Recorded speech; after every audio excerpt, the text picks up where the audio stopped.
Sidang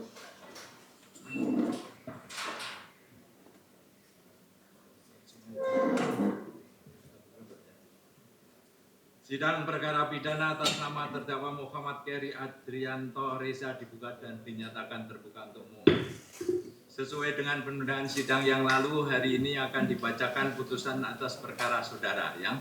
Atas pembacaan putusan ini, saudara terdakwa dan jaksa penuntut umum sama-sama mempunyai hak. Dalam waktu 14 hari setelah dibacakan putusan, saudara bisa berpikir-pikir dahulu apakah menerima atau menolak.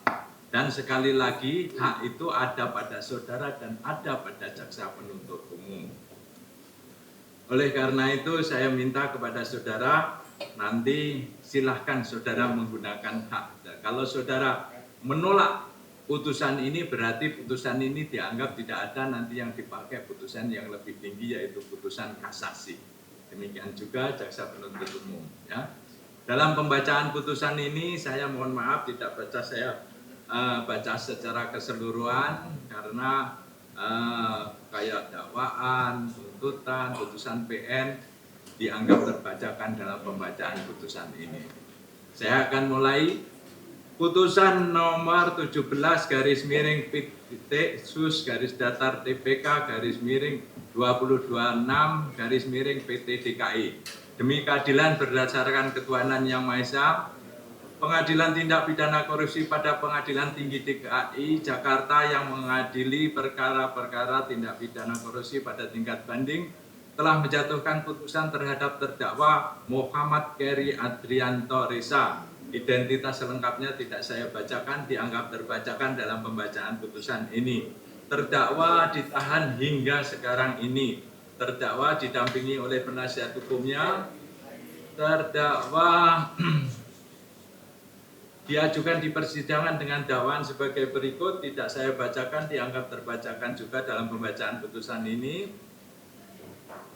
Pengadilan Tindak Pidana Korupsi tersebut membaca penetapan Ketua Pengadilan Tinggi tentang penunjukan majelis hakim yang menyidangkan perkara ini, membaca penetapan majelis hakim tentang penetapan hari sidang, membaca berkas perkara dengan surat-surat lain yang berkaitan dengan perkara ini, membaca tuntutan jaksa penuntut umum, tidak saya bacakan dan dianggap terbacakan dalam pembacaan putusan ini. Membaca putusan Pengadilan Tindak Pidana Korupsi pada Pengadilan Negeri Jakarta Pusat nomor 102 garis miring Pitsus garis datar TPK garis miring 2025 garis miring PN JKT Pusat tanggal 27 Februari 2026. Untuk selengkapnya tidak saya bacakan, dianggap terbacakan dalam pembacaan putusan ini. Membaca surat pemberitahuan untuk mempelajari berkas, menimbang bahwa permintaan banding penuntut umum dan penasihat hukum terdakwa telah diajukan dalam tenggang waktu menurut oleh karena itu permintaan banding tersebut dapat diterima secara formal. Menimbang bahwa penuntut umum telah mengajukan memori bandingnya tanggal 16 Maret 2026. Untuk selengkapnya tidak saya bacakan, dianggap terbacakan dalam pembacaan putusan ini.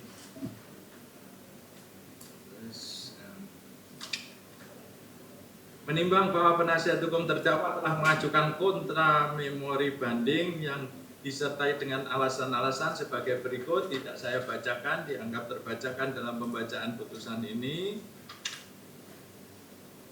Menimbang bahwa untuk mempersingkat uraian putusan, maka seluruh isi memori banding dari penuntut umum dan penasihat hukum terdakwa serta kontra memori banding dari penasihat hukum terdakwa merupakan bagian yang tidak terpisahkan dalam putusan ini. Menimbang bahwa penasihat hukum terdakwa memohon untuk diperiksa pada tingkat banding, saksi-saksi sudah pernah diperiksa di pengadilan tingkat pertama dan tidak mencabut keterangannya di pengadilan tingkat pertama. Dan dalam persidangan pengadilan tinggi hanya akan memberikan keterangan tambahan. Saksi-saksi yang diajukan terdakwa atau penasihat hukum terdakwa tersebut yaitu 1. Saksi Aditya Edo Sano Putra, 2. Alfian Nasution, 3. Hanung Budya Yukyanta. Namun saksi Sati Adian Kendo Eksano Putra tidak hadir. Keterangan saksi Alfian Nasution pada pokoknya sebagai berikut, tidak saya bacakan, dianggap terbacakan dalam pembacaan putusan ini.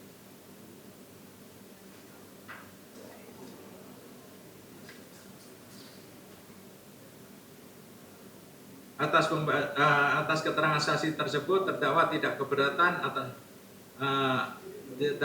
keberatan Dua, saksi Hanung Buddha Yukyanta pada memberikan keterangan sebagai berikut, tidak saya bacakan, dianggap terbacakan. Terdakwa tidak keberatan terhadap keterangan saksi tersebut.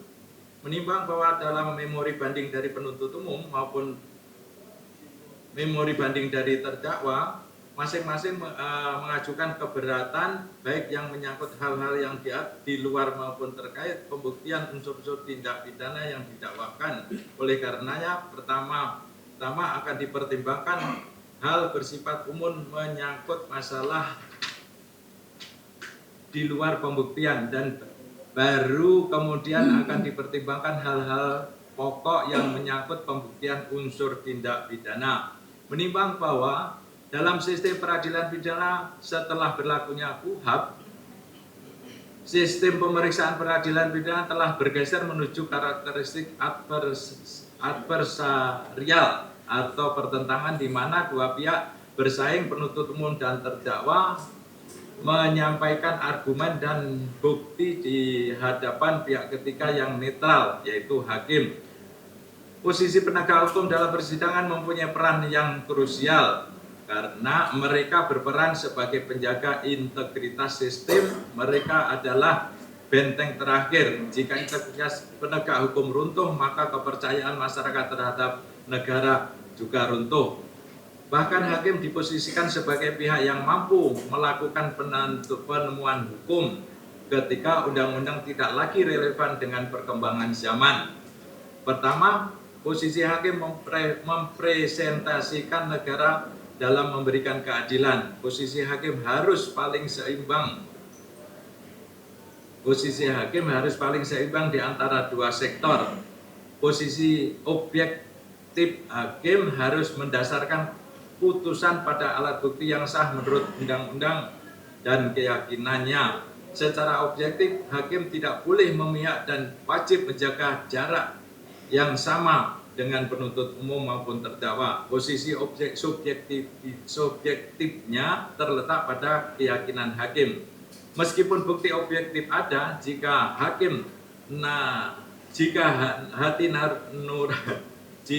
nurani dan keyakinan subjektif hakim menyatakan terdakwa tidak bersalah, maka ia tidak boleh menjatuhkan pidana. Keyakinan ini adalah ruang subjektivitas yang dilindungi oleh hukum.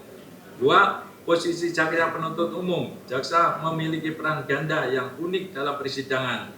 Posisi objektifnya, jaksa wajib bertindak sebagai penjaga hukum. Jika dalam persidangan ternyata tidak ditemukan bukti yang cukup secara objektif, jaksa harus berani memutus bebas atau lepas atau konselak. Jaksa tidak boleh memaksa penghukuman jika fakta tidak mendukung, sedangkan posisi subjektifnya jaksa mewakili kepentingan umum dan korban. Secara subjektif, jaksa memiliki hipotesis bahwa terdakwa bersalah berdasarkan surat dakwaannya. Tugasnya adalah membuktikan hipotesis tersebut dengan gigih di persidangan. Ketiga, posisi penasihat hukum atau advokat. Advokat memiliki keberpihakan yang jelas, namun tetap dibatasi oleh kode etik. Dalam fungsi objektif, advokat harus memastikan bahwa prosedur hukum acara berjalan dengan benar. Secara objektif, advokat membantu hakim melihat sisi lain dari fakta agar tidak terjadi peradilan sesat. Sedangkan posisi subjektif dari advokat sepenuhnya berpihak pada kepentingan hukum terdakwa. Tugasnya bukan mencari kesalahan clean, melainkan melakukan pembelaan semaksimal mungkin, baik itu pembelaan agar bebas atau pembelaan agar meringankan posisi sesuai porsinya. Menimbang bahwa menurut Majelis Hakim Pengadilan Tinggi dalam mengemban tugas mengadili para penegak hukum sejujurnya bersikap dinamis, progresif, dan berani mengutamakan roh atau tujuan dari sebuah aturan daripada sekedar teks literalnya yang mati. Menimbang bahwa permohonan banding oleh pemohon banding dapat dimohonkan banding jika 1. Adanya kekeliruan atau pengambilan putusan terkait fakta-fakta di persidangan. 2. Adanya keberatan terhadap beratnya sanksi pidana yang dijatuhkan. 3. Terhadap prosedur persidangan yang dianggap tidak sesuai dengan ketentuan hukum acara yang berlaku. Menimbang bahwa sesuai ketentuan pasal 1 angka 12 KUHP, hakim adalah pejabat peradilan negara yang diberi kewenangan untuk menerima, memeriksa, mengadili, dan memutus perkara pidana. Sedangkan mengadili adalah serangkaian tindakan hakim untuk menerima, memeriksa, dan memutus perkara pidana berdasarkan azas bebas, jujur, dan tidak memihak di sidang pengadilan. Menimbang bahwa hakim harus mendapatkan suatu keyakinan yang didasarkan pada alat bukti yang diatur limitatif dalam pasal 184 KUHP lama maupun pasal 235 KUHP baru. Alat bukti tersebut merupakan aturan bukti yang ketat yang merupakan bagian dari sistem negatif Lewis teori. Bahwa kewenangan hakim adalah kekuasaan kehakiman yang diberikan undang-undang kepada pejabat peradilan negara untuk menerima, memeriksa, mengadili, dan menyelesaikan perkara secara mandiri dan tidak memihak. Bahwa hakim memegang hak dan menentukan apakah perbuatan benar atau salah menurut hukum, undang-undang atau hukum mana yang akan diterapkan terhadap kasus yang sedang diadili. Hak untuk menafsirkan undang-undang, hak untuk menerapkan sanksi dengan aturan dan undang-undang yang ada. Kewenangan hakim juga dalam hal menentukan kebenaran alat bukti, pertimbangan atau fakta mana yang akan dijadikan pertimbangan maupun keyakinan hakim atas dasar alat bukti. Kewenangan hakim tersebut merupakan konsekuensi dari kekuasaan kehakiman yang merdeka. Hal tersebut sebenarnya bertujuan untuk menjamin sikap tidak memihak, adil, jujur maupun netral. Menimbang bahwa berdasarkan uraian di atas, maka pembuktian secara negatif Lewis teori mengandung mana pembuktian harus dilaksanakan menurut tata cara dan alat-alat bukti yang sah yang telah ditentukan undang-undang. B. Keyakinan hakim juga harus didasarkan berdasarkan cara dan alat bukti yang ditentukan oleh undang-undang. Artinya keyakinan hakim yang bukan sembarangan keyakinan, tetapi suatu keyakinan yang didasarkan pada alat bukti dan tata cara pembuktian yang berlaku. Menimbang bahwa beberapa hal yang menguatkan keyakinan hakim, 1.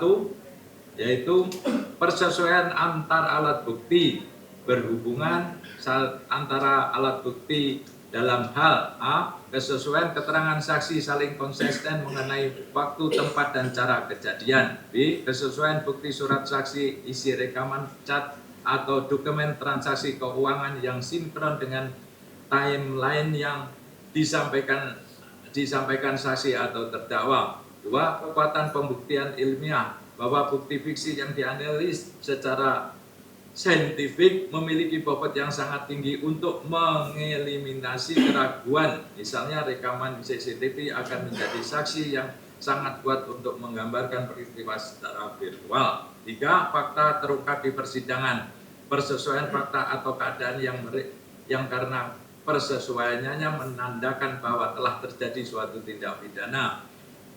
2. Barang bukti, adanya alat yang digunakan untuk melakukan kejahatan yang dihadirkan di depan hakim. Menimbang bahwa terkait perhitungan kerugian keuangan negara dalam tindak pidana korupsi, maka telah secara terang dan berwenang.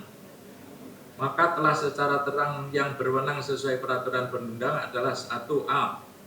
Pasal 23E Undang-Undang Negara RI tahun 45 secara tegas menyatakan bahwa BPK adalah lembaga yang berwenang dalam melakukan audit dan pemeriksaan keuangan negara. B. Undang-Undang Nomor 15 tahun 2006 tentang BPK yang selanjutnya disingkat BPK menerangkan sebagai berikut. Pasal 1. Badan Pemeriksa Keuangan adalah lembaga negara yang bertugas untuk memeriksa pengelolaan dan tanggung jawab keuangan negara sebagaimana dimaksud dalam Undang-Undang Dasar Negara Republik Indonesia tahun 1945. 2. Pasal 6 ayat 1 BPK bertugas memeriksa pengelolaan dan tanggung jawab keuangan negara yang dilakukan oleh pemerintah pusat, pemerintah daerah, lembaga negara lain, Bank Indonesia, badan usaha negara, badan layanan umum, badan usaha milik daerah, dan lembaga atau badan lain yang mengelola keuangan negara. Bahwa berdasarkan uraian di atas, maka secara hukum formal yang berhak melakukan perhitungan terkait dengan keuangan negara adalah badan usaha milik negara adalah Badan Pemeriksa Keuangan. Menimbang bahwa selanjutnya audit yang dilakukan untuk menentukan perhitungan keuangan atau kerugian negara harusnya mengacu pada lampiran 1 Peraturan BPK nomor 1 tahun 2007, yaitu pemeriksaan dengan tujuan tertentu. Pemeriksaan dengan tujuan tertentu itu sendiri sesuai dengan pasal 4 ayat 4 Undang-Undang nomor 15 tahun 2004 adalah pemeriksaan yang bertujuan tertentu adalah meliputi antara lain pemeriksaan atas dasar lain di bidang keuangan, pemeriksaan insentif, dan pemeriksaan atas sistem pengendalian interim pemerintah, yang mana tujuannya berdasarkan pengertian yang disajikan pada pengantar pendahuluan pemeriksaan. Pada angka 19 menyebutkan bertujuan untuk memberikan simpulan atas suatu hal yang diperiksa. Pemeriksaan juga bertujuan bersifat eksaminasi, review prosedur yang disepakati yang meliputi antara lain atas hal-hal lain di bidang keuangan, pemeriksaan investigatif, dan pemeriksaan atas sistem kendalian intern. Kemudian mengenai pemeriksaan investigatif itu sendiri sebagaimana diamanatkan dengan pasal 13 Undang-Undang nomor 15 tahun 2004 tentang pemeriksaan pengelolaan dan tanggung jawab keuangan negara, menyebutkan pemeriksaan dapat dilaksanakan. Pemeriksa dapat melaksanakan pemeriksaan investigatif guna mengungkap adanya indikasi keuangan negara atau daerah dan atau unsur pidana. Mengacu pada lampiran 1 Peraturan BPK pada bagian pendahuluan standar pemeriksaan, standar umum, PSP nomor 6 standar pelaksanaan pemeriksaan dengan tujuan tertentu, standar pelaporan pemeriksaan dengan tujuan tertentu pada bagian ketentuan peraturan perundang-undangan angka 8 huruf B menyatakan pemeriksaan harus mengungkapkan kepatuhan terhadap ketentuan peraturan perundangan termasuk pengungkapan atas penyimpangan administrasi pelanggaran dan pemeriksaan perdata maupun penyimpangan yang mengandung unsur tindak pidana terkait dengan hal-hal yang diperiksa. Menimbang bahwa mencermati surat dakwaan jaksa penuntut umum, maka perbuatan yang dikenakan kepada terdakwa adalah 1. Pengaturan pengadaan sewa 3 kapal milik PT Jenggala Maritim Nusantara atau PT JIM. Terdakwa Muhammad Kari Reza dalam rangka pembiayaan pembelian kapal PT JNN yang akan didanai Bank Mandiri meminta Yogi Fernandi menjawab konfirmasi atas kepastian pendapatan sewa kapal dari PT PIS sebagai sumber pendanaan angsuran pinjaman kredit investasi pembelian kapal oleh Bank Mandiri dengan menyatakan bahwa PT PIS membutuhkan kapal yang akan dibeli oleh PT JMN dengan masa kontrak sewa selama 5-7 tahun. Padahal pada saat itu belum ada proses pengadaan sewa kapal antara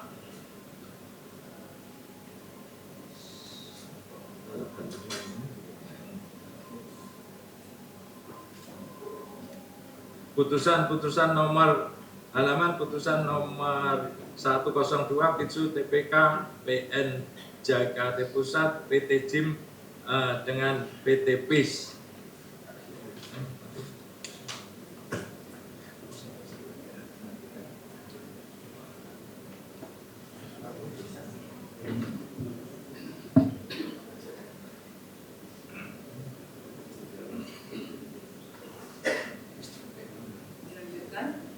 Terdakwa Muhammad Nurdianto Riza, Dimas Pati bersama-sama Fani Dinar dan Agus Purwono melakukan pengaturan sewa kapal SMAX milik PT JMN dengan cara menambahkan kalimat kebutuhan pengangkutan domestik pada surat jawaban PT KPI kepada PT KRIS dengan maksud agar dalam proses pengadaan tersebut kapal asing tidak dapat mengikuti tender, yang tujuannya untuk memastikan hanya kapal SMAX milik PT JMN yang dapat disewa PT KRIS.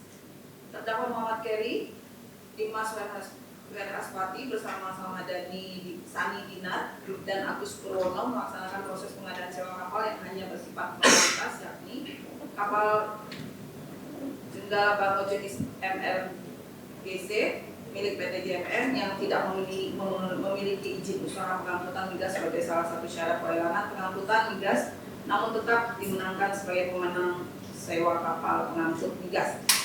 2. Dalam sewa terminal bahan bakar minyak, terdakwa Muhammad Keri dan Muhammad Riza Khalid melalui Gading Ramadan selaku Direktur PT Tangki Merak menyampaikan penawaran kerjasama penyewaan terminal BBM Merak pada Hanung Budia selaku Direktur Pemasaran dan Niaga PT Pertamina Persero.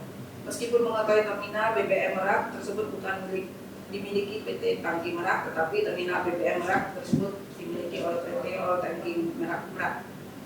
Terdakwa Muhammad Keri memberikan persetujuan kepada Gading Ramadan untuk menandatangani nota kesepahaman kerjasama jasa penerimaan, penyimpanan dan penyerahan BBM dengan Hanum Budia selaku Direktur Pemasaran dan Niaga PT Pertamina. Meskipun mengetahui terminal BBM Merak tersebut belum dimiliki oleh PT Tangki Merak. Hal tersebut merupakan permintaan Muhammad Riza Khalid yang juga menjadi personal garanti dalam pengajuan kredit kepada Bank BRI untuk melakukan akuisisi dan menjadikan PT Oil Tanking Merak sebagai jaminan kredit.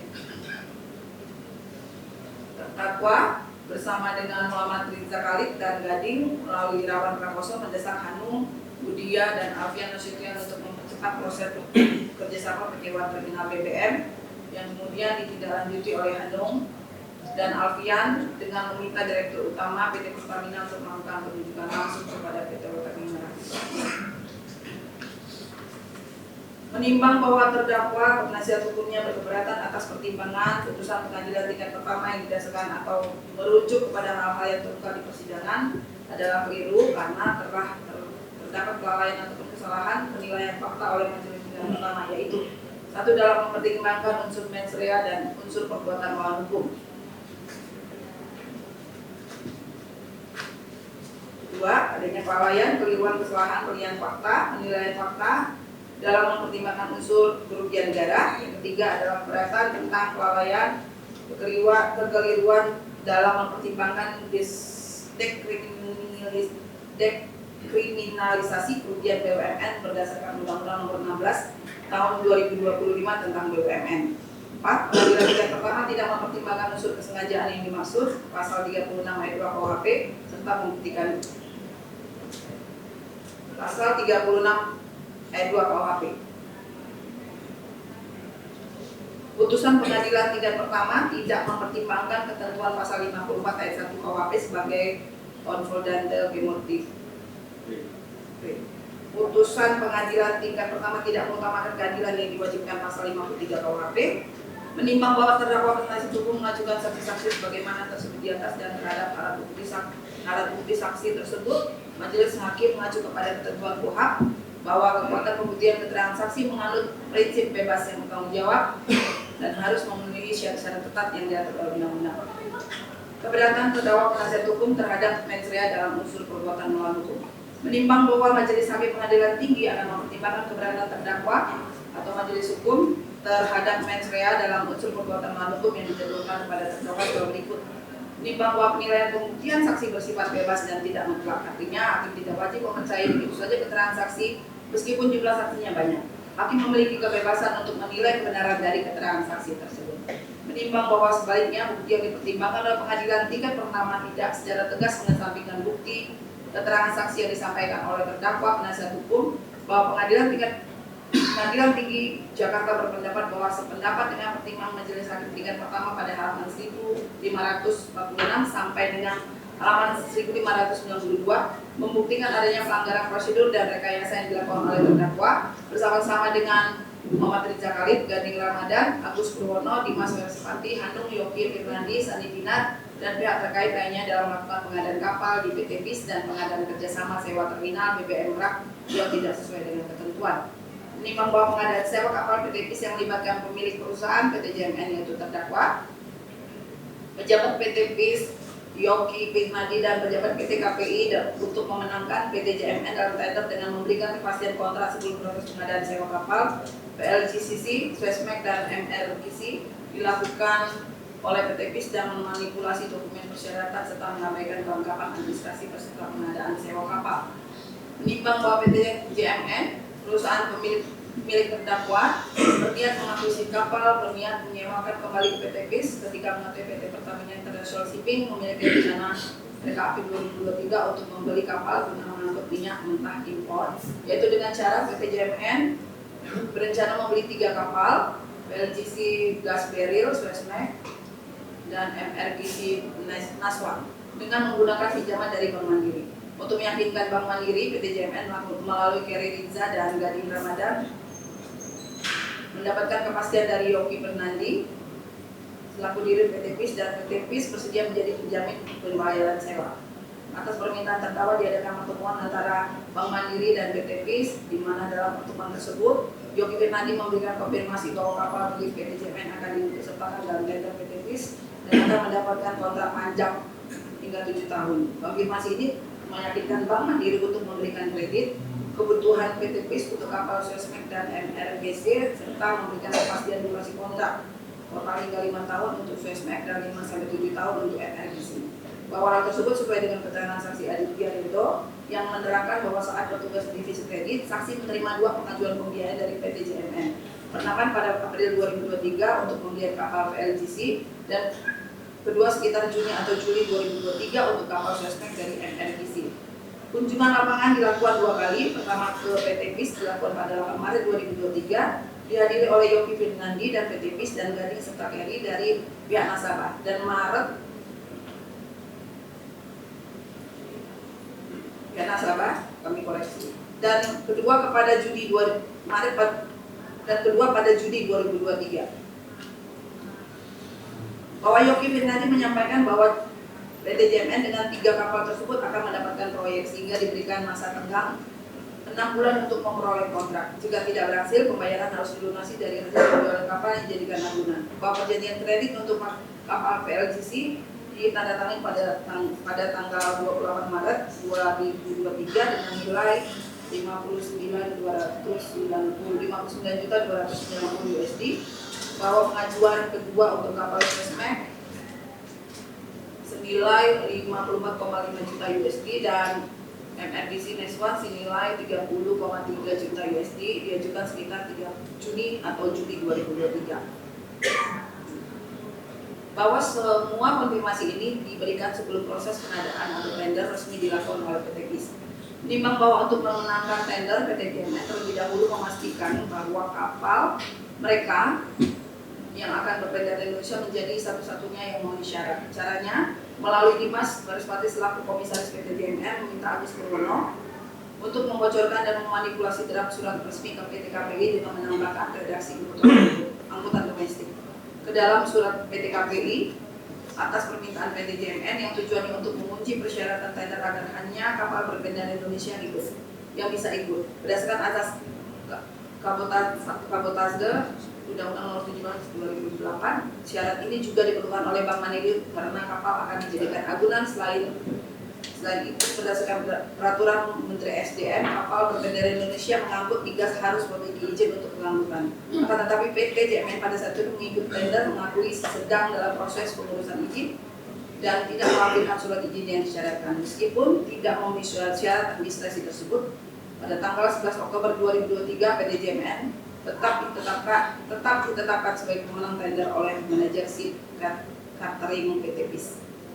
Menimbang bahwa berdasarkan bukti laporan hasil pemeriksaan investigasi BPK dalam rangka penghitungan kerugian negara atas tata kelola minyak mentah dan produk kilang pada PT Pertamina dan Subholding 4 nomor 26 tahun 2025 tanggal 18 Juni 2025 dan keterangan saksi Aditya Redo dan pengadaan sewa kapal di PT PIS yang melibatkan pemilik perusahaan yaitu terdakwa pejabat PT PIS, Yogi Fitnandi, dan pejabat PT KPI, Agus Purono, untuk memenangkan PT JMN dalam tender dengan memberikan kepastian kontrak sebelum proses pengadaan sewa kapal PLGCC.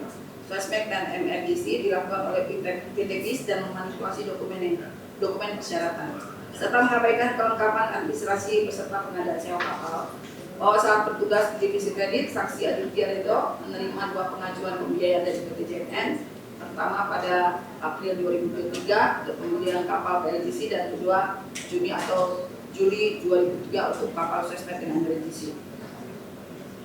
Menimbang bahwa berdasarkan uraian fakta di atas, terbukti terjadi pelanggaran prosedur dan rekayasa pengadaan sewa kapal di PT PIS yang dilakukan oleh terdakwa Muhammad Heri, Adrianto Riza, bersama-sama Muhammad Riza Khalid, Gading Ramadan, Judo, Agus Purono, Dimas Werespati, Zebudin, dan pihak lainnya. Menimbang dalam pengadaan sewa tangki, proses pengadaan sewa terminal BBM Merak oleh PT Pertamina dari PT OTM dilakukan dengan mengabaikan prosedur yang berlaku. Proses ini diinisiasi oleh desakan Muhammad Riza dan melibatkan rekayasa dokumen serta penyalahgunaan oleh pejabat PT Pertamina Hanung Budia untuk menguntungkan kelompok usaha terdakwa Muhammad Heri. Akibatnya negara melalui PT Pertamina mengalami kerugian akibat harga sewa yang tidak wajar dan kewajiban membayar minimum throughput yang tidak terpenuhi. Menimbang bahwa sekitar 2 tahun 2012, Muhammad Riza Khalid mengirimkan PT Pertamina menyewa terminal BBM di Merak melalui Irawan Prakoso, orang kepercayaan Muhammad Riza Khalid. Keinginan ini disampaikan kepada Hanung Budia. Atas desakan tersebut, Hanung memasukkan rencana kebutuhan storage ke dalam RCPP 2012 dan RKAP 2013. Meskipun tanpa kajian kelayakan yang memadai, rencana ini kemudian disetujui oleh PT Pertamina dengan catatan akan dilakukan melalui skema joint venture untuk meminimalkan investasi. Kemudian pada bulan Maret 2013, Iwan Prakoso menginformasikan kepada Hanung PT Tangki Merak berencana menghapus terminal milik PT All Tanking Merak dan akan menawarkan ke PT Pertamina. Irawan menyebut ini sebagai pesanan bos dalam kurung Muhammad Riza Khalid pada bulan Mei 2013. PT Tangki Merak milik terdakwa yang diwakili Gading Ramadan secara resmi mengajukan surat penawaran kerjasama penyewaan terminal BBM kepada PT Pertamina, dan sepanjang proses terdapat desakan dan teguran dari Muhammad Riza Khalid melalui Irawan agar proses penyewaan dipercepat.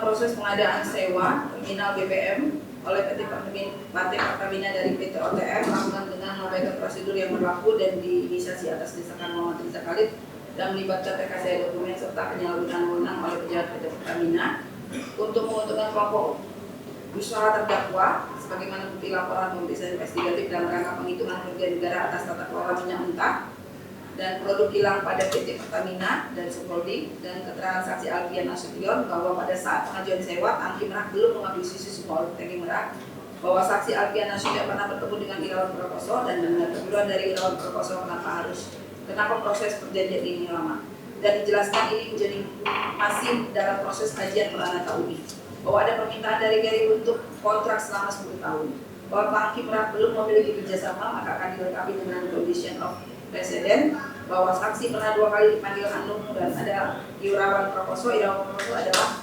yang ikut mengakuisisi dan tahu ada intervensi dari Riza Khalid, bahwa salah satu tidak sesuai TKU adalah tidak mempunyai aset dan kami mengadakan condition of present. Selama condition ini belum terpenuhi maka perjanjian belum bisa dijalankan.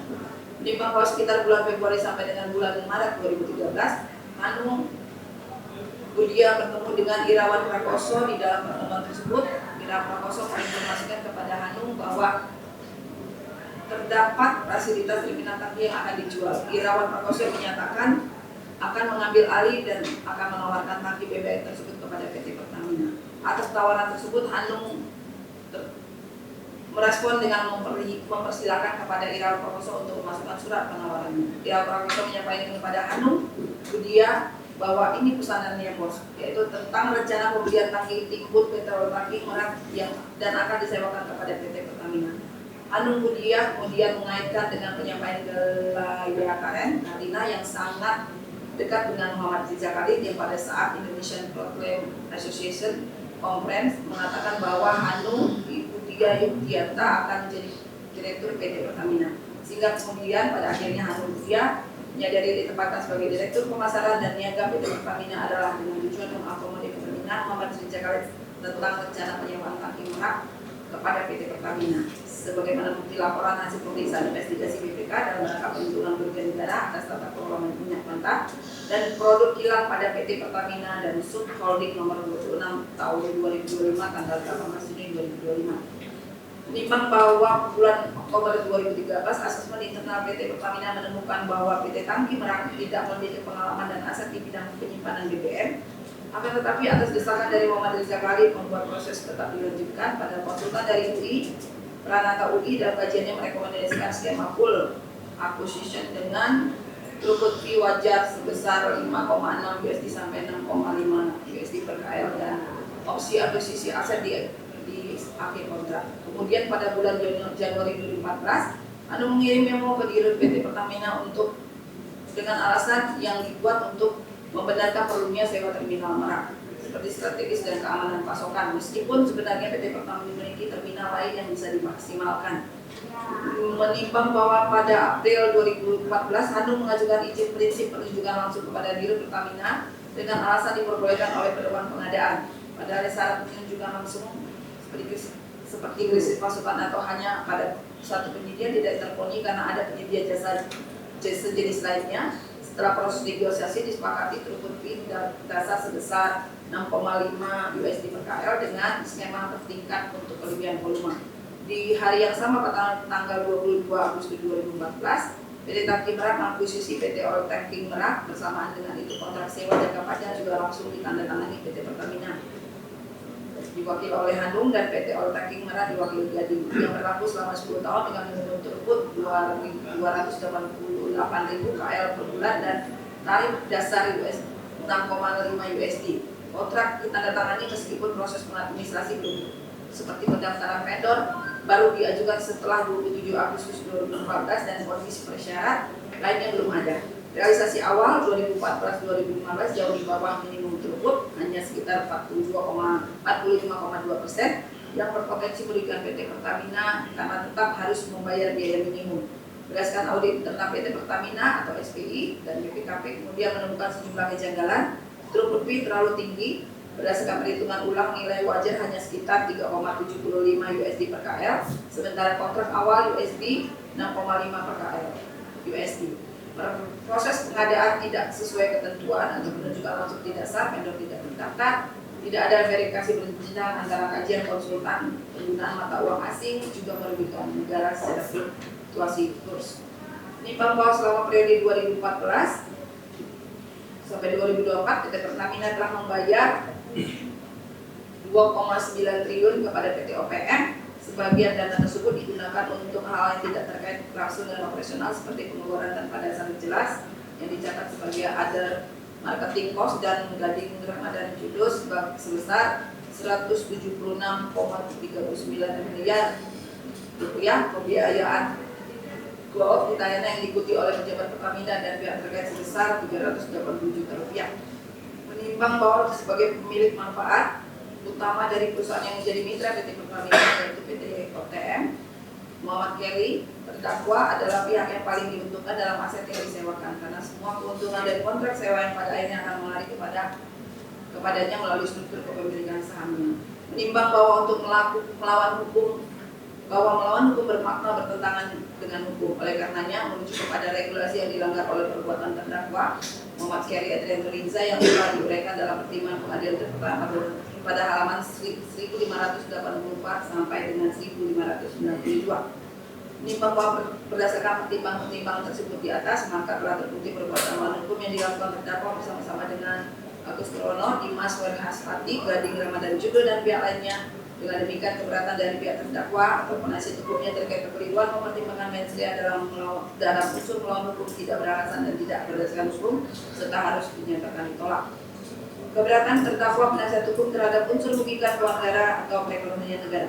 Menimbang bahwa selanjutnya Majelis Pengadilan Tinggi akan mempertimbangkan keberatan terdakwa penasihat hukum yang dianggap keliru mempertimbangkan unsur kerugian negara atau perekonomian negara sebagai berikut. Terdakwa penasihat hukum menganggap bahwa dalam putusan pengadilan tingkat pertama dalam mempertimbangkan unsur merugikan keuangan negara, Majelis Hakim mendasarkan pertimbangannya pada laporan hasil pemeriksaan LHP Audit Investigasi BPK nomor 26 tahun 2025 pada tanggal 18 Juni 2025 dalam rangka penghitungan kerugian negara atas tata kelola minyak mentah dan produk kilang tahun 2018 sampai 2023 pada PT Pertamina dan Subholding kontraktor kerja sama atau KKS, bahwa LHP investigasi BPK tersebut mengandung cacat formil yang fundamental, yakni yang dilanggarnya asas-asas yang merupakan prinsip mutlak dalam setiap pemeriksaan keuangan negara, bahwa pemeriksaan investigasi BPK dan perkara ini perkara akuo dilakukan setelah proses penyidikan dan penetapan tersangka terhadap terdakwa, dan pemeriksaan investigasi BPK tersebut dilakukan berdasarkan permintaan atau surat permintaan dari Kejaksaan Agung sebagai penyidik, bukan atas inisiatif BPK sendiri dalam rangka pemeriksaan keuangan negara secara mandiri, tidak didasarkan pada kecukupan dan kualitas bukti, bukan pengadaan fiktif dan tidak tepat disimpulkan sebagai total loss. Menimbang bahwa terhadap keberatan terdakwa tersebut, Majelis Hakim Pengadilan Tinggi mempertimbangkan sebagai berikut. Menimbang bahwa menurut Majelis Hakim Pengadilan Tinggi menanggapi keberatan tersebut di atas, bahwa secara umum doktrin hukum pidana dan praktik peradilan membagi kerugian keuangan negara atau perekonomian negara menjadi beberapa teori sebagai berikut. Satu, teori kerugian nyata dan pasti atau actual loss teori. Teori ini memandang bahwa kerugian negara haruslah sesuatu yang sudah terjadi, berbentuk real dan dapat dihitung secara pasti, bukan nominalnya atau pasti jumlahnya. Pendekatan ini dipertegas oleh putusan Mahkamah Konstitusi nomor 25 tahun 2016 yang mengubah prasangka dapat dalam pasal 2 dan pasal 3 Undang-Undang Tipikor. Penerapannya dalam menghitung selisih antara pengeluaran real keuangan negara dengan prestasi yang diterima, misalnya dalam proyek fiktif atau pengurangan volume pekerjaan. Sedangkan standar penghitungannya menggunakan pendekatan akuntansi kerugian bersih atau net loss setelah dikurangi dengan manfaat ekonomi atau barang yang nyata-nyata telah diterima oleh negara. Dua, teori opportunity cost atau biaya peluang. Bahwa teori ini sering digunakan ketika menilai kerugian perekonomian negara yang cakupannya lebih luas daripada sekedar keuangan negara yang bersumber dari APBN atau APBD. Opportunity cost melihat adanya potensi penerimaan negara atau keuntungan ekonomi masyarakat yang hilang akibat terjadinya tindak pidana korupsi. Merugikan perekonomian negara bermakna tidak hanya kehilangan nilai setara, tetapi juga kehilangan multiplier efek secara ekonomi.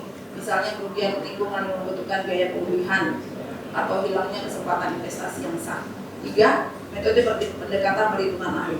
Dalam praktek persidangan, lembaga yang berwenang seperti BPK, BPKP ataupun akuntan publik yang ditunjuk menggunakan metode perhitungan total loss, net loss atau maupun economic valuation.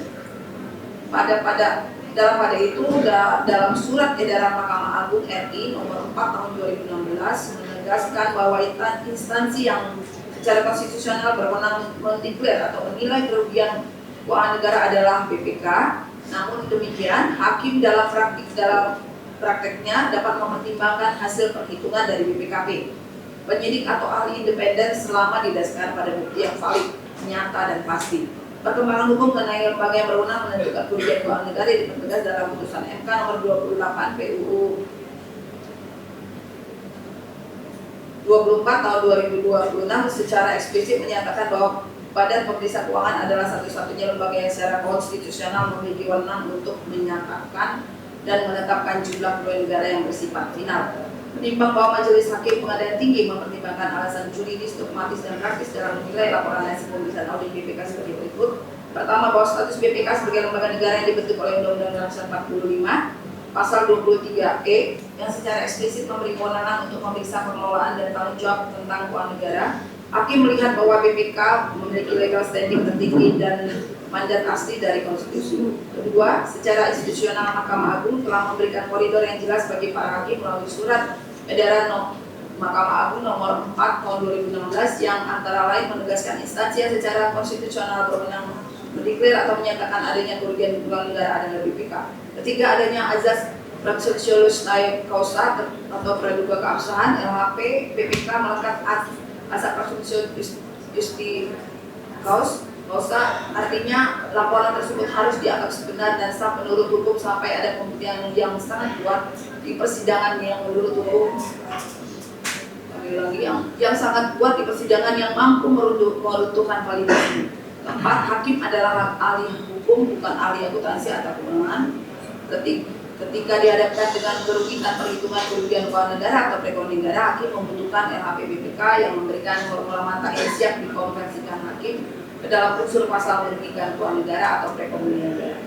Menimbang bahwa tentang besarnya kerugian negara dan perekonomian negara, Pengadilan tingkat pertama telah mempedomani laporan hasil pemeriksaan investigasi BPK nomor 26 tahun 2025 tanggal 18 Juni 2025 yang menentukan besaran kerugian negara atau perekonomian negara sebagai berikut. Kerugian negara atas pengadaan sewa 3 kapal milik PT JMN yang didanai dari kredit Bank Mandiri sebesar 9.865.514,31 dolar Amerika USD dan 1.007.619.407 rupiah pada halaman 455. Kerugian negara akibat pengeluaran PT Pertamina dan PT Pertamina Patraniaga yang seharusnya tidak dikeluarkan, yaitu pembayaran throughput fee dan atau pekerjaan tambahan kepada PT OPM tahun 2014 sampai dengan 2024 sebesar 2.905.420.3.854 rupiah pada halaman 519 yang merupakan bagian dari total kerugian keuangan negara sebesar 2.232.820.63 USD dan 29.481.874.368 rupiah.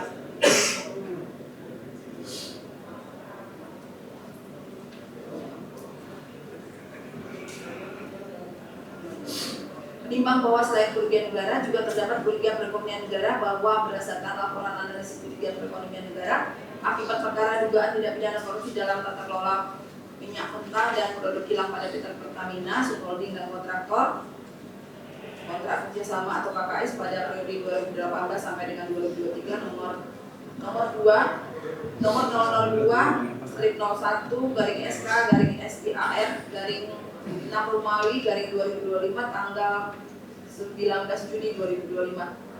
Terdapat kerugian perekonomian negara seluruhnya sebesar 171.895.294.293 rupiah dan illegal gain atau untung tidak sah sebesar 2.673.840.40.41 USD.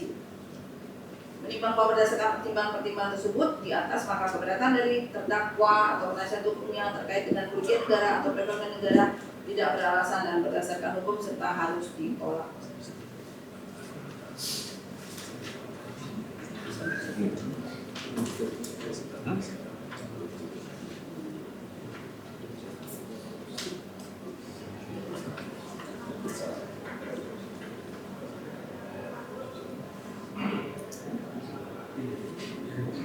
Kebenaran terdakwa ataupun penasihat hukum dalam pertimbangan diskriminalisasi kerugian BUMN berdasarkan Undang-Undang Nomor 16 Tahun 2025 tentang BUMN.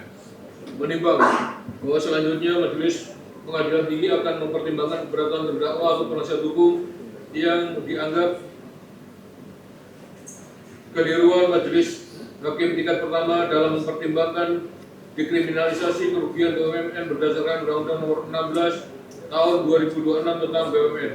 Menimbang bahwa menurut Majelis Hakim Pengadilan Tinggi menanggapi keberatan tersebut di atas, bahwa keuangan negara sebagaimana diatur dalam Undang-Undang Nomor 31 Tahun 1999 tentang pemberantasan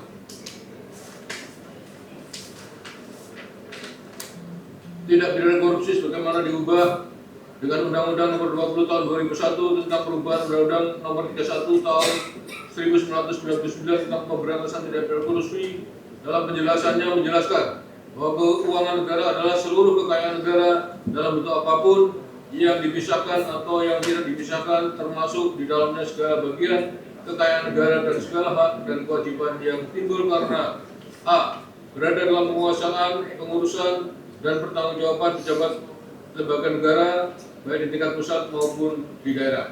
B. berada dalam penguasaan, pengurusan, dan pertanggungjawaban badan usaha milik negara ataupun BUMN, badan usaha milik daerah ataupun BUMD, yayasan, badan hukum, dan perusahaan yang menyertakan modal negara atau perusahaan yang menyatakan modal pihak ketiga berdasarkan perjanjian dengan negara. Menimbang bahwa PT Pertamina Persero merupakan badan usaha milik negara atau BUMN yang bergerak di bidang pengelolaan energi, minyak, dan gas bumi, pertama kali didirikan pada tanggal 10 Desember 1957, kemudian pada tahun 1961 berganti nama menjadi Permina, dan pada tahun 2003 berubah nama menjadi PT Pertamina Persero. Terakhir berdasarkan akta notaris nomor 29 tanggal 13 April 2018 oleh notaris Aulia Taufani SH yang disahkan oleh Kementerian Hukum dan Hak Asasi Manusia RI melalui surat keputusan nomor AHU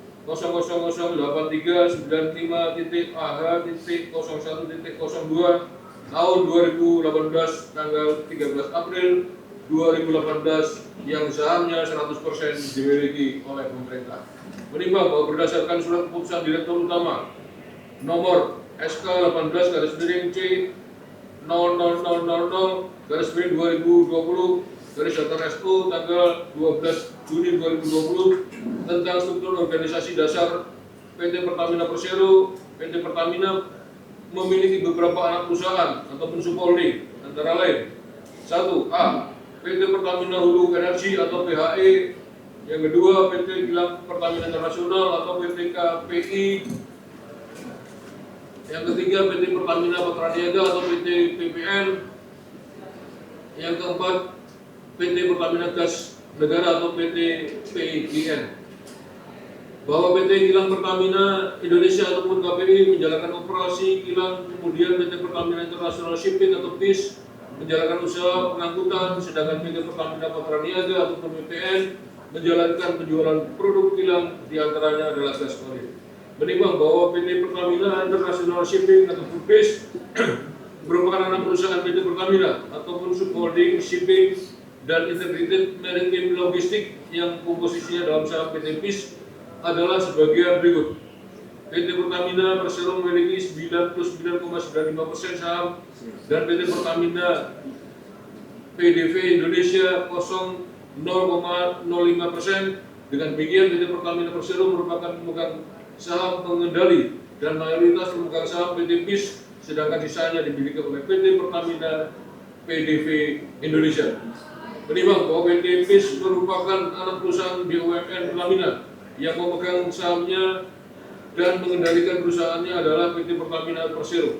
Maka sebagaimana diatur dalam Undang-Undang Nomor 31 Tahun 1999 tentang pemberantasan tindak pidana korupsi sebagaimana telah diubah dengan Undang-Undang Nomor 20 Tahun 2001 tentang perubahan Undang-Undang Nomor 31 Tahun 1999 tentang pemberantasan tindak pidana korupsi, maka keuangan PT PIS merupakan keuangan negara yang seluruh kekayaan negara dalam bentuk apapun yang dipisahkan atau yang tidak dipisahkan, termasuk di dalamnya segala bagian kekayaan negara dan segala hak dan kewajiban yang timbul karena berada dalam penguasaan, pengurusan, dan bertanggung-jawaban badan usaha milik negara ataupun BUMN. Menimbang bahwa perbuatan terdakwa Muhammad Keri Adrianto Riza bersama-sama dengan Agus Purwono, Dimas Wirespati, Gading Ramadan Judo, dan pihak terkait lainnya dalam melakukan pengadaan kapal di PT PIS dan pengadaan kerjasama sewa terminal BBM Merak terbukti melakukan rekayasa dan melanggar prosedur yang tidak sesuai ketentuan telah merugikan keuangan negara sebagaimana diuraikan di atas. Maka Undang-Undang Nomor 30 Tahun 1999 tentang pemberantasan tindak pidana korupsi sebagaimana diubah terakhir dengan Undang-Undang Nomor 20 Tahun 2001 tentang perubahan Undang-Undang Nomor 31 Tahun 1999 tentang pemberantasan tindak pidana korupsi merupakan pengaturan leg spesialis dalam tindak pidana korupsi yang telah merugikan keuangan negara atas perbuatan terdakwa. Menimbang bahwa berdasarkan pertimbangan tersebut di atas, maka keberatan dari terdakwa atau penasihat hukumnya terkait mempertimbangkan dekriminalisasi kerugian BUMN berdasarkan Undang-Undang Nomor 16 Tahun 2025 tentang BUMN tidak beralasan dan berdasarkan hukum serta harus dinyatakan ditolak. Tentang keberatan terdakwa atau penasihat hukumnya mengenai peran terdakwa dalam sewa kapal PT JMN dan sewa TBB BM PT OTM. Menimbang bahwa terdakwa atau penasihat hukumnya mendalilkan bahwa putusan pengadilan tingkat pertama berdasarkan kepada pertimbangan yang keliru mengenai peran terdakwa dalam sewa kapal PT JMN dan sewa TBBM PT OTM. Menimbang bahwa setelah Majelis Hakim Pengadilan Tinggi meneliti, mencermati putusan pengadilan tingkat pertama bahwa pertimbangan tentang penyertaan didasarkan kepada ketentuan pasal 55 ayat 1 ke 1 Kitab Undang-Undang Hukum Pidana Lama dan dalam hal tersebut menyebutkan peran terdakwa sebagai pemilik manfaat ataupun benefit owner utama dari perusahaan yang menjadi mitra PT Pertamina, yaitu PT JMN dalam pengadaan sewa kapal dan PT Orbit Terminal Merak ataupun PT OTM dalam sewa TBBM. Terdakwa bersama-sama dengan pejabat PT BIS yaitu Yoki Fernandi dan pejabat PT KPI yaitu Agus Purwono untuk memenangkan PT JMN dalam tender dengan memberikan kepastian kontrak sebelum proses pengadaan sewa kapal VLGCC, Swissmed dan MLGC dilakukan oleh PT BIS dan manipulasi dokumen persyaratan serta mengakibatkan kelengkapan administrasi peserta pengadaan sewa kapal. Menimbang bahwa Pengadilan Tinggi berpendapat bahwa dalam pengadaan sewa tangki proses pengadaan jasa sewa terminal BBM Merak oleh PT Pertamina dari PT OTM dan sebelumnya PT Oitalting Merak dilakukan dengan mengabaikan prosedur yang berlaku.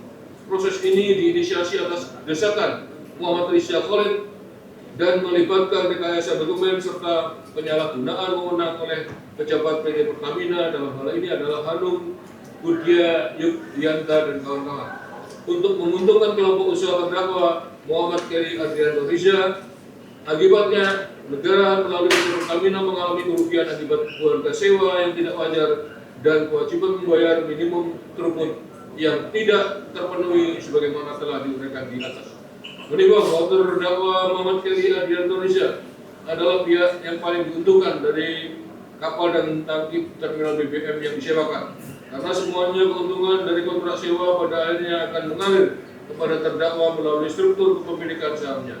Menimbang bahwa Pengadilan Tinggi berpendapat bahwa dalam perkara korupsi dalam pengadaan sewa kapal oleh PT BIS dari PT JMN dan dalam pengadaan sewa tangki proses pengadaan jasa sewa tangki BBM Merak oleh PT Pertamina dari PT OTM, terdakwa Muhammad Keri Adrianto Riza bersama-sama dengan Yoki Fernandi, Agus Purwono, Hanung Budia Yudhyanta, Dimas Gaspati, Gading Ramadan Judo yang menyebabkan kerugian negara nyata sebagai turut serta ataupun media player telah terpenuhi.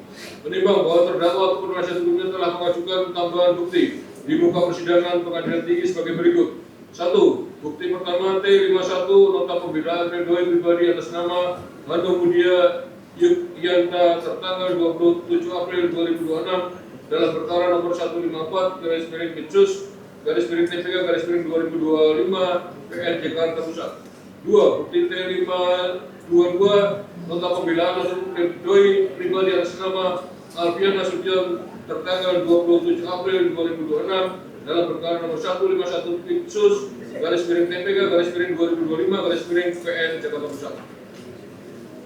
3. Bukti T523 keterangan ahli tertulis dari Profesor Dr. Toko Santoso SMH ataupun ahli hukum pidana Fakultas Hukum Universitas Indonesia.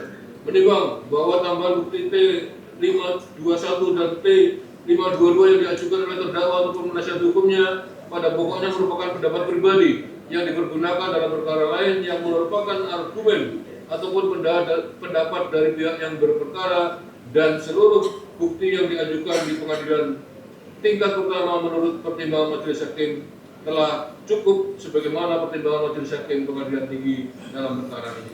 Menimbang bahwa keterangan ahli adalah keterangan yang disampaikan secara langsung di sidang pengadilan di bawah sumpah atau janji mengenai apa yang diketahui sesuai dengan keahliannya sebagaimana diatur dalam pasal 238 Undang-Undang Nomor 20 Tahun 2025 tentang Kitab Undang-Undang Hukum Acara Pidana, bahwa terdakwa ataupun penasihat hukum telah mengajukan ditambah bukti T523 merupakan pendapat Profesor Dr. Topo Santoso SMH, ahli hukum pidana Fakultas Hukum Universitas Indonesia terhadap bukti tersebut.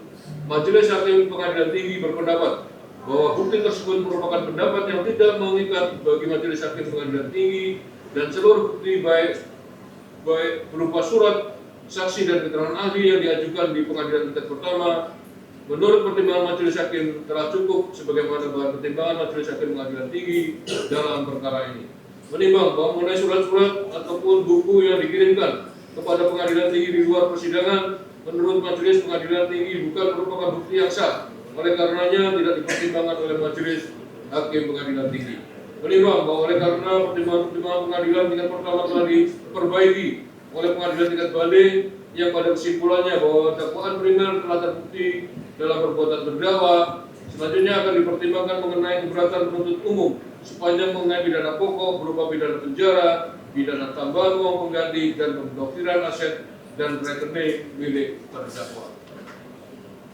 Menimbang bahwa keberatan dari jaksa penuntut umum maupun dari terdakwa penasihat hukumnya menformulasikan alasan keberatan atau ketidaksetujuannya atas putusan pengadilan tingkat pertama secara terperinci dengan merinci satu persatu hal-hal yang dianggap tidak tepat dalam putusan yang dijatuhkan, sehingga pengadilan tingkat banding cukup mempertimbangkan hal-hal yang dirinci dalam alasan keberatan tersebut tanpa mengulang kembali pembuktian unsur-unsur tindak pidana yang didakwakan.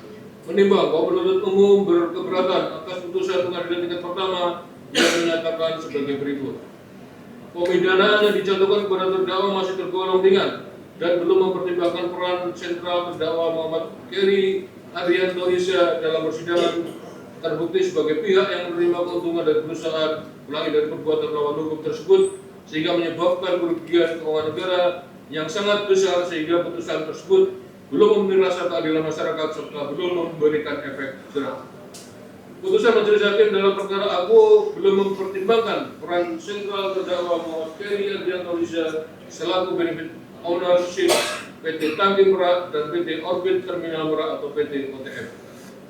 Putusan Majelis Hakim dalam perkara aku tidak mempertimbangkan dampak atau akibat perbuatan korupsi yang dilakukan oleh terdakwa Muhammad Keri Arianto Isya dan para terdakwa lainnya yang telah menyebabkan kerugian keuangan negara yang sangat fantastis. Putusan Majelis Hakim Pengadilan perkara aku dalam hal besaran uang pengganti ataupun UP belum mempertimbangkan besaran hasil tindak pidana korupsi yang dinikmati oleh terdakwa Muhammad Keri Arianto Isya. Majelis Hakim perkara aku belum tepat dalam menjatuhkan status terhadap barang-barang dan aset yang disita. Terhadap keberatan penuntut umum terhadap permidanaan yang dijatuhkan kepada terdakwa, peran sentral terdakwa dan dampak yang ditimbulkan oleh terdakwa.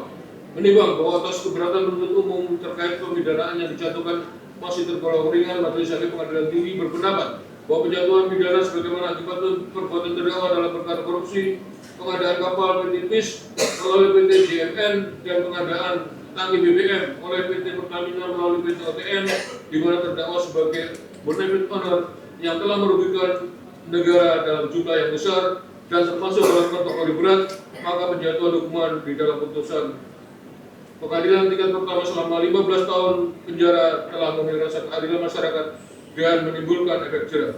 Bahwa selain penjatuhan pidana pokok, terdakwa juga dijatuhi pidana tambahan berupa pembayaran uang pengganti sebagaimana pasal 18 Undang-Undang Nomor 31 Tahun 1999 tentang pemberantasan tindak pidana korupsi sebagaimana telah diubah dengan Undang-Undang Nomor 20 Tahun 2001 tentang perubahan Undang-Undang 31 Tahun 1999 tentang pemberantasan tindak pidana korupsi yang akan dimuat dalam amar putusan bawah ini. Oleh karena pidana yang dijatuhkan kepada terdakwa telah memenuhi rasa keadilan dan telah menimbulkan efek jerah baik bagi terdakwa maupun orang lain agar tidak mengikuti perbuatan terdakwa. tentang keberatan atas besaran uang pengganti yang dibebankan kepada terdakwa. Menimbang bahwa penuntut umum berkeberatan atas pertimbangan majelis hakim tingkat pertama mengenai besaran hasil tindak pidana korupsi yang ditimpa terdakwa serta belum mempertimbangkan dampak atau akibat perbuatan korupsi yang dilakukan oleh terdakwa yang telah menyebabkan kerugian keuangan negara dan perekonomian negara yang sangat fantastis.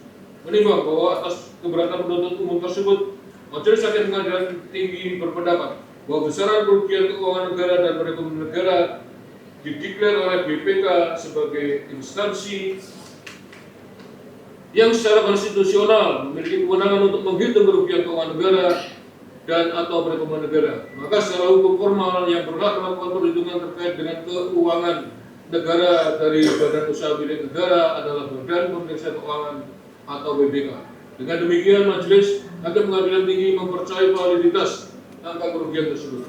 Menimbang bahwa berdasarkan laporan hasil pemeriksaan investigatif oleh Badan Pemeriksa Keuangan Republik Indonesia atau BPK RI nomor 26/SL-LPH/HP/BKN-02/06/2025 tanggal 18 Juni 2025 bahwa perbuatan terdakwa Muhammad Keri Adrianto Risa bersama-sama dengan Yogi Fernandi, Agus Purwono, Hanung Budia Yuktianta, Dimas Werhaspati, Gading Ramadan, Judo telah menimbulkan kerugian keuangan negara sebesar USD 9,860,51431 ataupun 9.865.514,30 US dollar dan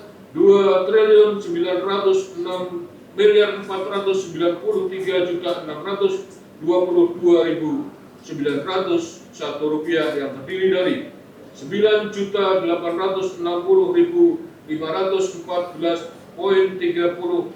US dollar dan 1.073.619,47 rupiah dalam pengaturan pengadaan sewa 3 kapal milik PT Jenggala Maritim Nusantara ataupun PT JMN sebesar 2.900.384 rupiah dalam kegiatan sewa terminal bahan bakar ataupun TBBM Merak yang merupakan bagian dari total kerugian keuangan negara sebesar 2.219.709,98 US dollar dan 25.481.368,26 rupiah. Menimbang bahwa terkait kerugian yang pada pengadaan sewa 3 kapal milik PT JMN sebesar 9.860.514,31 US dollar dan 1.073.619.047 rupiah serta 1.234.288 US dollar menjadi tanggung jawab Dimas Werhaspati selaku Komisaris PT JMN yang menerima manfaat dari kerugian negara tersebut. Sedangkan terkait dengan kerugian pada pengadaan sewa terminal BM PT OTM sebesar 2.493.622.901 rupiah menjadi tanggung jawab terdakwa Muhammad Keri Adrianto selaku pemegang saham mayoritas melalui PT OTM. Menimbang bahwa berdasarkan laporan analis kerugian perekonomian negara akibat perkara dugaan tindak pidana korupsi dalam tata kelola minyak mentah dan produk kilang pada PT Pertamina Persero Subholding dan kontraktor kerjasama ataupun KKKS pada periode 2018 sampai dengan 2023 nomor 00201 SKSIAR/Romawi/2025 tanggal 19 Juni 2025 terdapat kerugian perekonomian negara seluruhnya sebesar 171.997.830.514,30 Rp5.294.293 dan illegal gain sebesar $2.617.340.41 yang terjadi karena adanya penyimpangan tata kelola minyak mentah dan produk kilang pada PT Pertamina Persero pada tahun 2018 sampai dengan 2023 yang telah mengakibatkan efisiensi dan kemahalan harga BBM.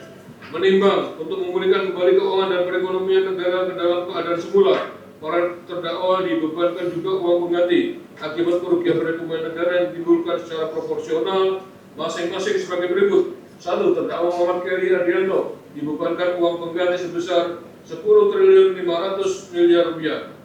Gading Ramadan Judo dibebankan uang pengganti sebesar Rp1 triliun. 3. Dimas Wirhaspati dibebankan uang pengganti sebesar Rp1 triliun. Menimbang bahwa Majelis Hakim tingkat banding menilai bahwa perhitungan uang pengganti yang telah dilakukan oleh penuntut umum telah mendasarkan pada ketentuan pasal 18 ayat 1 huruf B Undang-Undang Nomor 31 Tahun 1999 tentang pemberantasan tindak pidana korupsi sebagaimana diubah dengan Undang-Undang Nomor 20 Tahun 2001 tentang perubahan Undang-Undang Nomor 31 Tahun 1999 tentang pemberantasan tindak pidana korupsi dan pasal 4 ayat 2 Peraturan Mahkamah Agung Republik Indonesia Nomor 5 Tahun 2014 tentang pidana tambahan uang pengganti dalam tindak pidana korupsi, di mana apabila harta benda yang diperoleh masing-masing terdakwa tidak diketahui secara pasti jumlahnya, uang pengganti dapat dijatuhkan secara proporsional dan objektif sesuai dengan peran masing-masing terdakwa dalam tindak pidana korupsi yang dilakukannya. Dengan demikian, keberatan penuntut umum dapat dibenarkan. Tentang keberatan atas status barang bukti, menimbang bahwa terhadap keberatan penuntut umum mengenai status barang bukti berupa aset bernilai yang dinyatakan dirampas untuk negara oleh Majelis Hakim tingkat pertama dinyatakan diperhitungkan sebagai pembayaran uang pengganti. Menimbang bahwa terhadap keberatan penuntut umum tersebut, Majelis Hakim Pengadilan Tinggi mempertimbangkan sebagai berikut.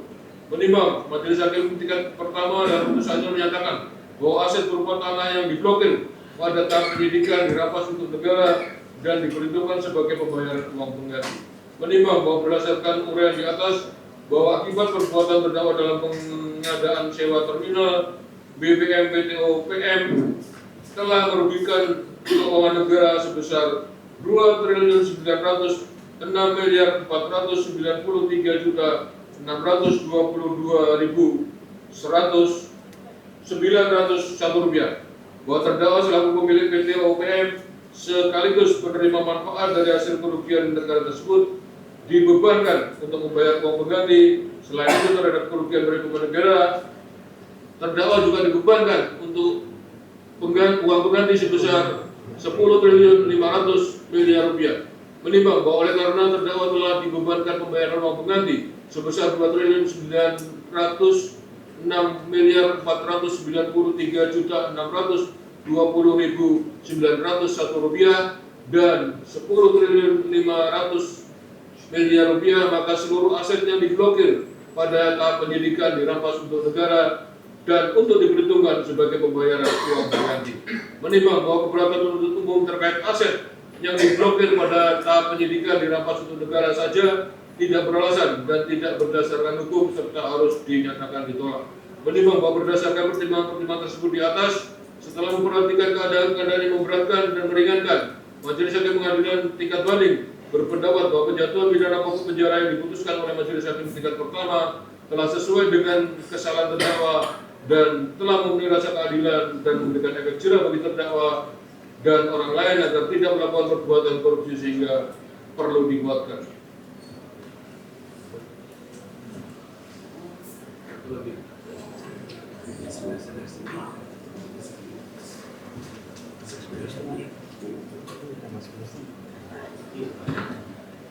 Menimbang bahwa tentang penjatuhan pidana tambahan uang pengganti sebagaimana dimaksud dalam pasal 18 ayat 1 huruf B Undang-Undang 31 tahun 1999 tentang pemberantasan tindak pidana korupsi sebagaimana telah diubah dengan Undang-Undang Nomor 20 tahun 2001 tentang perubahan Undang-Undang 31 tahun 1999 tentang pemberantasan tindak korupsi, Majelis Hakim Pengadilan Tinggi berpendapat bahwa akibat dari perbuatan terdakwa Muhammad Kiari Adrianto Risa bersama-sama dengan Yogi Fernandi, Agus Purwono, Hanung Budaya Yukyanta, Dimas Wersapati, Gajing Ramadan juga telah menimbulkan kerugian keuangan negara sebesar 9.9.514,31 US dollar dan 2.693.622.901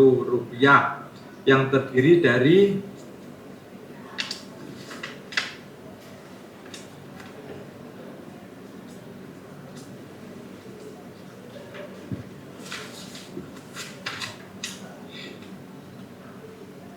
dari yang pertama sebesar 9.860.514,31 US dollar dan 9.860.514,3 US dollar dalam pengaturan pengadaan sewa 3 kapal milik PT Jenggala Maritim Nusantara. Yang poin kedua sebesar 2.940.3.854 rupiah dalam kegiatan sewa terminal bahan bakar minyak merah. Menimbang bahwa dalam pengadaan sewa terminal tangki BBM OTM terdakwa sebagai pihak penerima manfaat pada PT OTM telah merugikan keuangan negara sebesar 2 triliun dan seterusnya. Oleh karena itu terdakwa dibebankan untuk membayar uang pengganti sebesar 2.693.622.901 rupiah. Menimbang bahwa selain kerugian negara akibat perbuatan terdakwa telah juga merugikan perekonomian negara sebesar 197.990.293 rupiah dan illegal gain sebesar 2.617.640,41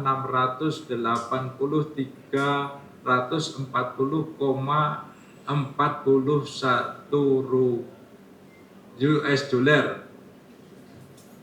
Menimbang bahwa untuk memulihkan kembali keuangan dan perekonomian negara ke dalam keadaan semula, para terdakwa dibebankan uang pengganti akibat kerugian perekonomian yang ditimbulkan secara profesional masing-masing sebagai berikut. Untuk terdakwa Muhammad Kiari sebesar 10.500 miliar rupiah, Gading sebesar 1 triliun, Dimas sebesar 1 triliun.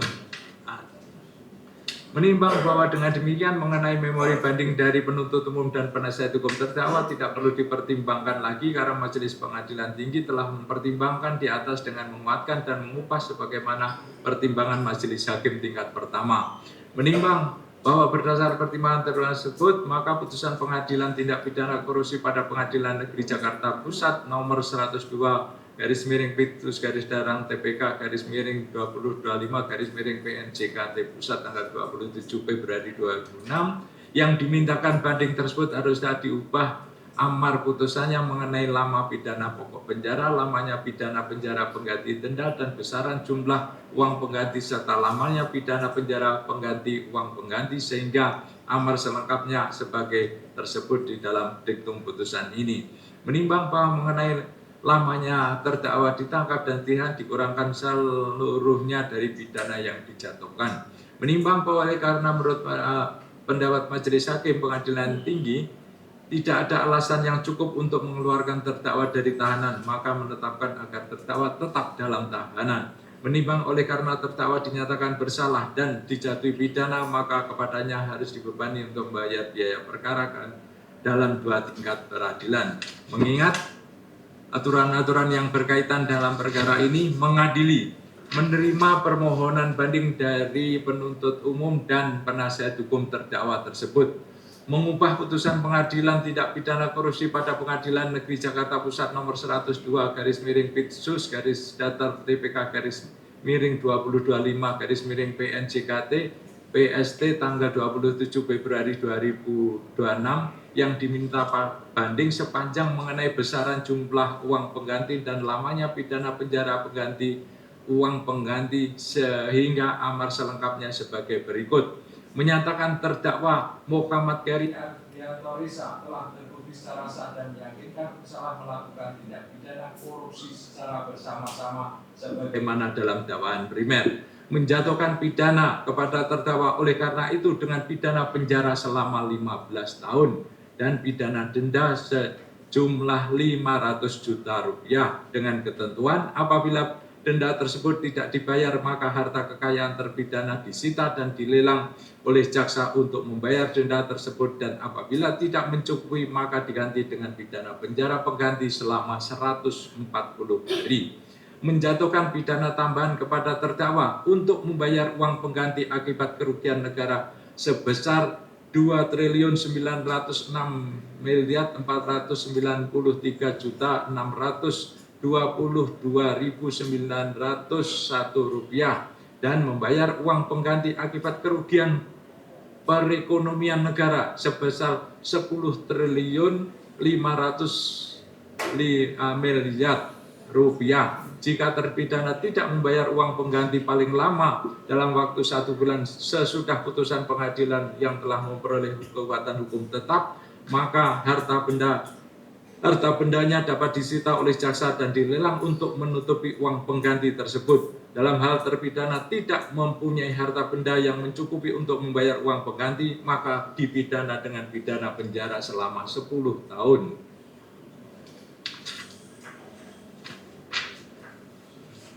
Menetapkan masa penangkapan dan penahanan yang dijalani terdakwa dikurangkan seluruhnya dari pidana yang dijatuhkan. Menetapkan terdakwa tetap berada di dalam tahanan. Menetapkan barang bukti, tidak saya sebutkan satu persatu, intinya barang bukti yang disita oleh jaksa penuntut umum diperhitungkan untuk negara, diperhitungkan sebagai uang pengganti.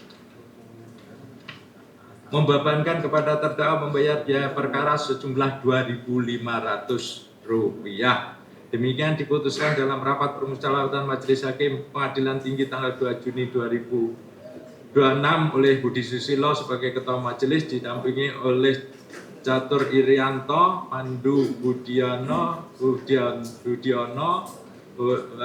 Utma Maya Marbun, serta Agung Iswanto, masing-masing hakim anggota. Putusan mana diucapkan dalam persidangan yang terbuka untuk umum pada hari ini tanggal 10 Juni 2026 dalam persidangan oleh Majelis Hakim tersebut dengan dibantu Mahmudah SHMA sebagai panitera peneliti dengan dihadiri penuntut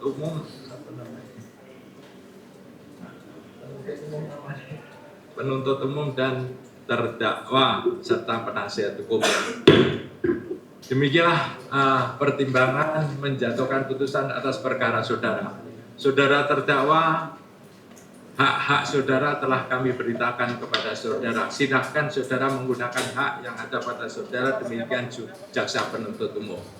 Dengan telah diberitahukan hak-haknya pada terdakwa maupun penasihat hukum atas putusan yang dijatuhkan oleh Pengadilan Tinggi, maka sidang perkara pidana atas nama terdakwa dinyatakan selesai dan ditutup kembali.